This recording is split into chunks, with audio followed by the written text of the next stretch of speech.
Welcome back to RR tube. இப்போ இன்றைக்கு ரத்தம் பிளட்டு அதோட இயல்பு என்ன, அது எப்படி நம்ம பயன்படுத்தலாம், இறைவன் எப்படி அந்த இரத்தத்தை நமது உடலுக்குள் படைத்து அதனால் அதன் இழப்பையும் சரி செய்து கொள்வதற்கு தேவையான விஷயங்களையும் நமக்கு புரிய வைத்திருக்கிறார். அதை பற்றி இன்றைக்கி பார்க்கலாம். ஏன்னா எல்லாருக்கும் இதை பற்றி தெரிஞ்சிருக்கும்னு சொல்ல முடியாது. ஒரு சில பேர் தெரியாமலும் இருக்கலாம். அவர்கள் இதை பற்றி தெரிந்து கொள்வது நல்லது. இப்போது ரத்தம் என்றாலே நமக்கு சிவப்பு நிறம்தான் கண்ணில் தெரியும், அல்லது மனசில் ரெட்டிஷாக இருந்தாலே அதை நம்ம சாதாரண ஒரு நெயில் பாலிஷ் இருந்தால் கூட அதை பிளட்டாக இருக்குமோ அப்படின்னு பார்த்து நம்ம பயப்படுவோம். ஆனால் நீல நிற ரத்தம், பச்சை நிற ரத்தம், பர்பிள் வயலட் கலர் நிற ரத்தம், வெள்ளை ரத்தம், இந்த மாதிரி ரத்தம் இருக்குதுன்னு சொன்னால் எல்லோரும் நம்புவாங்களா? அதை ஆனால் உண்மை. இந்த மாதிரியான ரத்தம்லாம் இருக்குது. இப்போ உதாரணமாக ப்ளூ கலரில் ரத்தம் இருக்குதுன்னு சொல்கிறேன். அது எந்த மனிதர்களில் கிடையாது, ஆனால் விலங்குகளில் இருக்குது. எந்த விலங்கில் இருக்குது அப்படின்னா ஆக்டோபஸ், கிராப், நண்டு, இவைகள்லாம் அந்த ரத்தம் வந்து எப்படி இருக்குன்னா ப்ளூ கலரில் இருக்குது. அந்த மாதிரி ப்ளூ கலரில் இருக்கக்கூடியதுக்கு காரணம் என்ன அப்படின்னா அந்த ஹீமோசயனின் அப்படிங்கிற ஒரு பிக்மெண்ட், ஒரு நிறமி. எப்படி நம்ம பிளட்டில் இருக்கக்கூடிய சிவப்பு நிற பிளட்டில் இருக்கக்கூடிய அந்த நிறமியை வந்து ஹீமோக்ளோபின்னு சொல்கிறோமோ, அதே மாதிரி வந்து ஹீமோசயனின் அப்படின்னு சொல்கிறோம். அதே மாதிரி பச்சை நிற ரத்தம் வந்து சில ஓம்ஸ் புழுக்களில் இருக்குது. அதற்கு காரணம் அதற்குரிய நிறமி. அதே மாதிரி வயலட் கலரில் இருக்கக்கூடிய ரத்தம் கடல் வெள்ளரின்னு சொல்லுவோம். கடலில் இருக்கக்கூடிய ஒரு உயிரினம் சீ குக்கும்பர்னு அதை சொல்லுவோம். அந்த கடல் வெள்ளரியில் இருக்குது. இன்னும் எல்லோ கலரில் இருக்கக்கூடிய ரத்தம் இருக்குது. ஒயிட் கலரில் இருக்கக்கூடிய ரத்தம் எதில் இருக்குதுன்னா இப்போ கரப்பான்பூச்சியில் கூட இருக்குது. நிறைய பூச்சி இனங்களில் அது இருக்குது. இப்போ கரப்பான்பூச்சியில் இருக்கக்கூடிய அந்த வெள்ளை நிற ரத்தத்தை ஹீமோ லிம்ப் அப்படின்னு சொல்லுவோம். ஏன்னா அதில் ரத்தம் கலர் கிடையாது, கலர்லெஸ் பிளட், நிறமில்லாத ரத்தம்.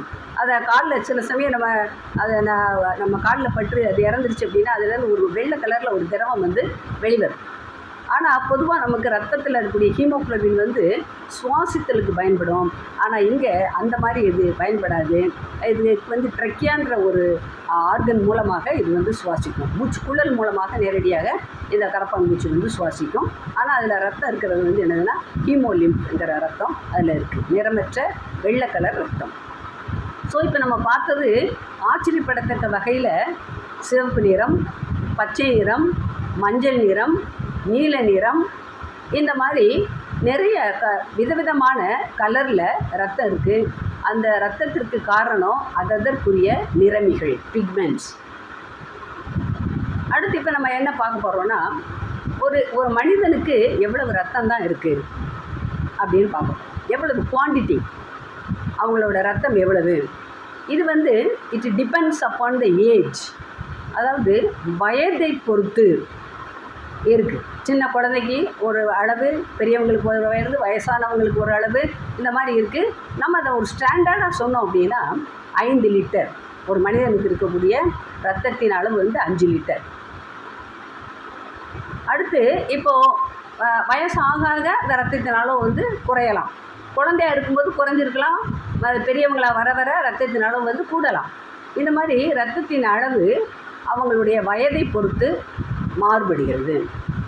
இப்போ ரத்தம் எல்லாருக்குமே சிவப்பு நிறமாக இருந்தாலும் அதில் வேறுபாடுகள் இருப்பதனால அந்த வேறுபாடுகளை அடிப்படையாக வைத்து ரத்தத்தை ஏ வகை ரத்தம், பி வகை ரத்தம், ஏபி வகை ரத்தம், ஓ வகை ரத்தம் அப்படின்னு 4 விதமாக பிரிச்சிருக்கிறாங்க.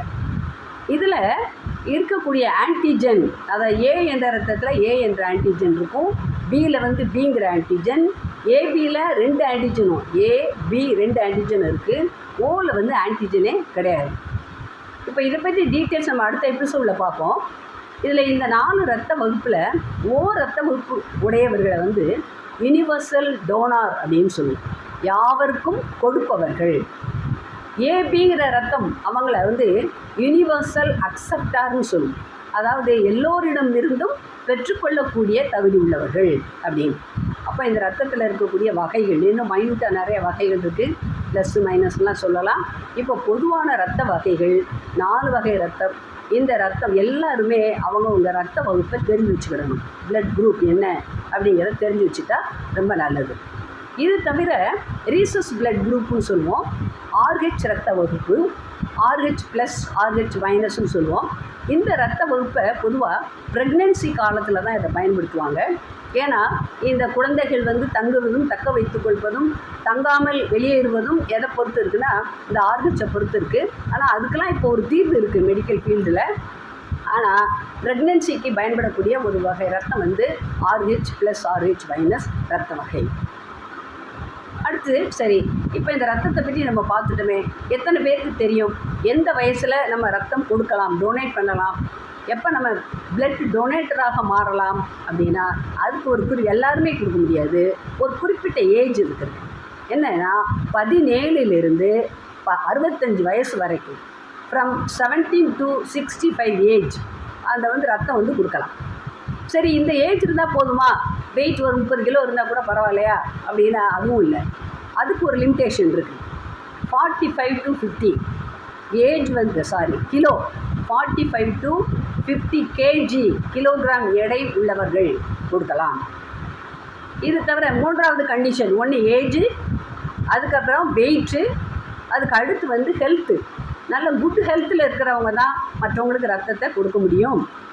அதில் HIV நோயினால் பாதிக்கப்பட்டவர்களோ, ஹெப்படைட்டிஸ் என்ற அந்த கல்லீரல் நோயினால் பாதிக்கப்பட்டவர்களோ, கேன்சர் என்ற நோயினால் பாதிக்கப்பட்டவர்களோ ரத்தத்தை வந்து டொனேட் பண்ண முடியாது, அவங்க கொடுக்க முடியாது.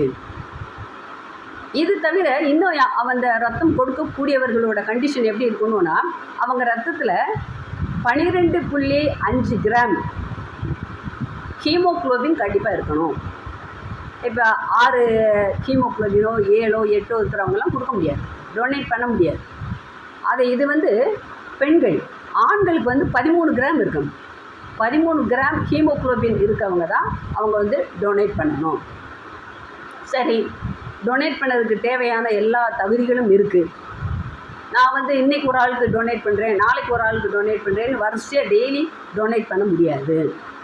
அவங்க டொனேட் பண்ணணும் அப்படின்னா அவன் ஆணாக இருந்தானா ஒன்ஸ் இன் 3 months 3 மாதங்களுக்கு ஒரு முறை டொனேட் பண்ணலாம்.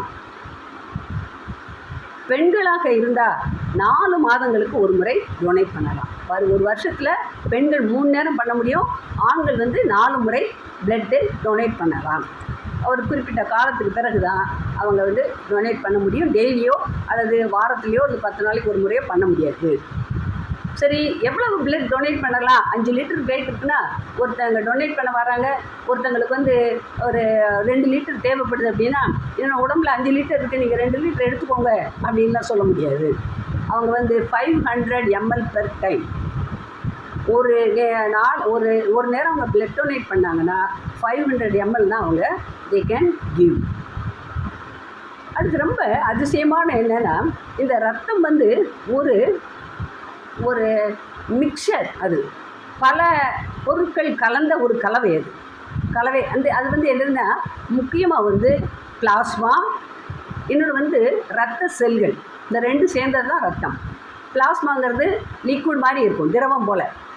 இந்த செல்கள் அப்படிங்கிறது இரத்த சோப்பு செல்கள், இரத்த வெள்ளை செல்கள், பிளேட்லெட் அல்லது தட்டுகள்னு சொல்லுவோம்.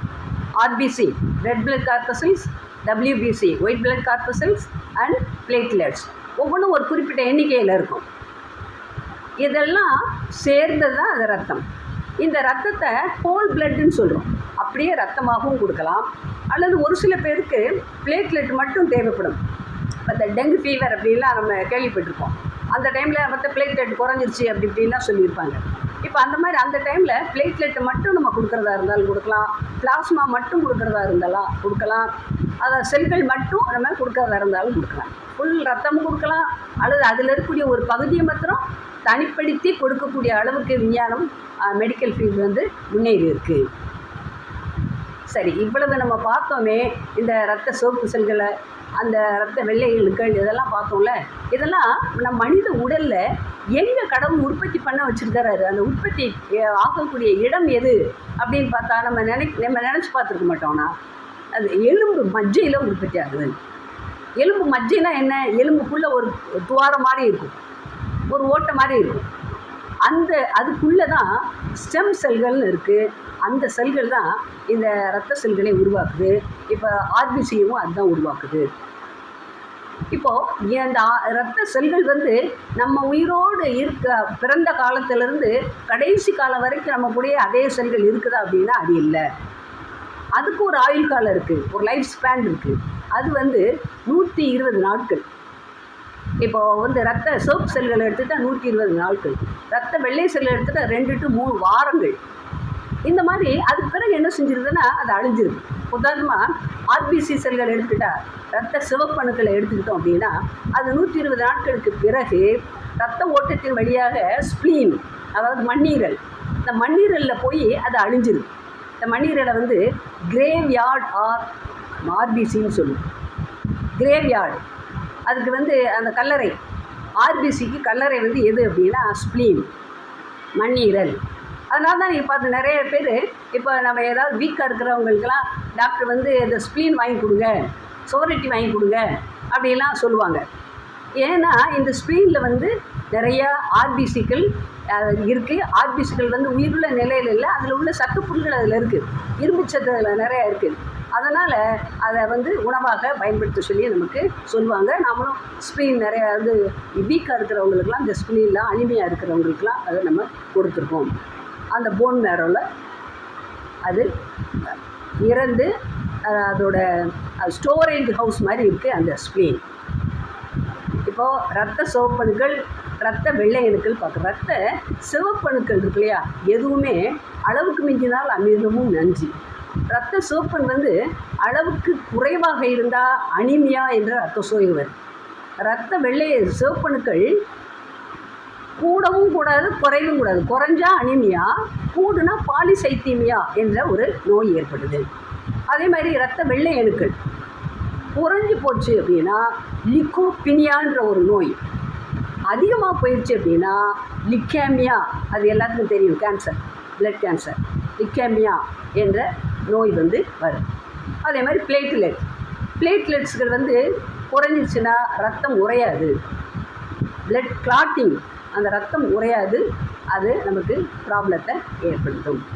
இந்த மாதிரியான இரத்தத்தை கடவுள் நமக்கு படைத்து அது எங்கே உற்பத்தி ஆகுது, எப்படிலாம் நம்ம உடல் முழுவதும் சுற்றி வருது, ரத்த சர்க்குலேஷன், பிளட் சர்க்குலேஷன் வழியாக. அப்படி போகும்போது இந்த ரத்தம் என்ன செய்யுது அப்படின்னா ஒவ்வொரு செல்லுக்கும் தேவையான ஆக்சிஜனை கொடுத்து விட்டு சுழற்சியில் ரத்த ஓட்டம் சுழன்றிகிட்டே தான் இருக்குது. அதுக்கு ஒவ்வொரு நிமிஷமும் நமக்கு தேவையான ரத்தத்தை, ஆக்சிஜனை வந்து ரத்த செல்களுக்கு கொடுத்துக்கிட்டு இருக்கு. ஒவ்வொரு செல்லும் நமக்கு சுவாசிக்குது, செல் சுவாசம்னு சொல்லுவோம். நம்ம நாசியின் மூலமாக, நுரையீரல் மூலமாக மட்டும் சுவாசிக்கலை, நம்ம உடலில் இருக்கக்கூடிய ஒவ்வொரு செல்லும் சுவாசிக்கிறது. அந்த செல் சுவாசத்திற்கு பயன்படக்கூடிய ஹீமோக்ளோபின் வந்து ஆக்சிஜன் படகுன்னு சொல்லக்கூடிய அந்த ஹீமோக்ளோபின் ரத்தத்தில் இருக்குது. அந்த படகுனை படைத்தவர் ஆண்டவர், கடவுள். அந்த கடவுளுக்கு நம்ம நன்றி சொல்லுவோம். அடுத்த எபிசோடில் இன்னும் கொஞ்சம் டீட்டெயில்ஸ் நம்ம பார்ப்போம். தேங்க்யூ.